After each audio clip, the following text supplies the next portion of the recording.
This is your daily dose of ethics with Antonio Speck. So the first question is, what are ethics? Well, ethics are defined as something that is in accordance with principles of conduct that are considered correct. A moral principle or set of moral values, rules and principles that govern human conduct, and plainly put, the distinction between good and bad or right and wrong. So now that we know what ethics are, we ask ourselves the question, why ethics? Well, through a lack of insight or knowledge, the world, be it the school, media, tertiary education, may not really prepare us for life and the choices it presents us. We may have a lack of objective perspective. We subjectively view, experience the world and rationalize our actions.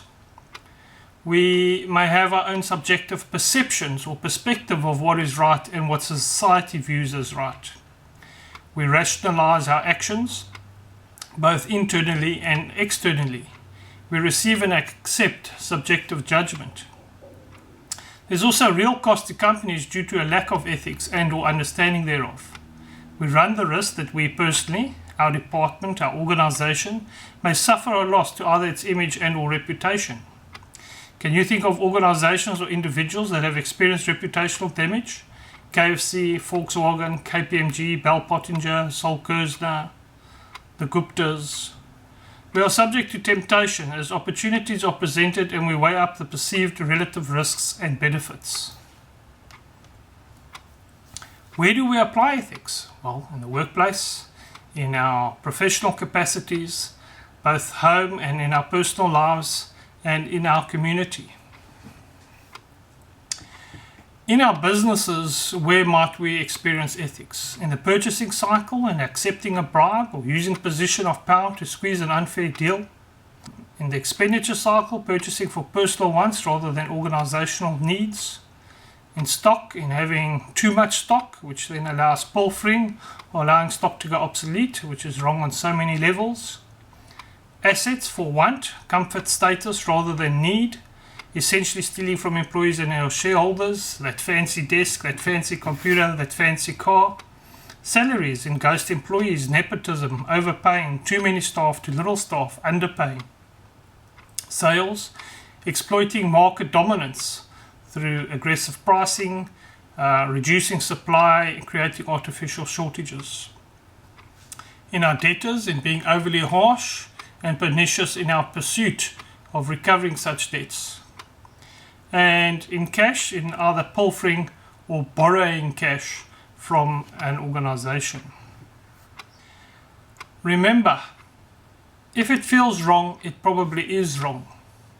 If the course of action you're about to follow is something you don't mind sharing with absolutely everybody, your wife and or children, your parents and or parents-in-law, your spiritual leader or leaders, your colleagues, your manager, your friends, your customers, the general public, and or any controlling bodies for your profession in which you are in, then you should probably not be carrying out that course of action. I include children because they often have a different perspective on what might be accepted norms for our generation. I include parents-in-law because your values may be based on your parents' possibly faulty perspectives. How would your fellow spiritual colleague, leader and or God view this? How would your most trusted and respected colleague view this? Your manager in his role as either manager or leader, how would he view it? How would your most trusted and respected friends view this? Your customers' perspectives may be very different from your own. Would all customers approve of Volkswagen's misleading authorities and their exhaust mission standards? How would the general public, who may have no dealings with you or your organizations, view this? Controlling bodies, authorities are supposed to govern our activities for the greater good. That was your daily dose of ethics with Antonio Speck.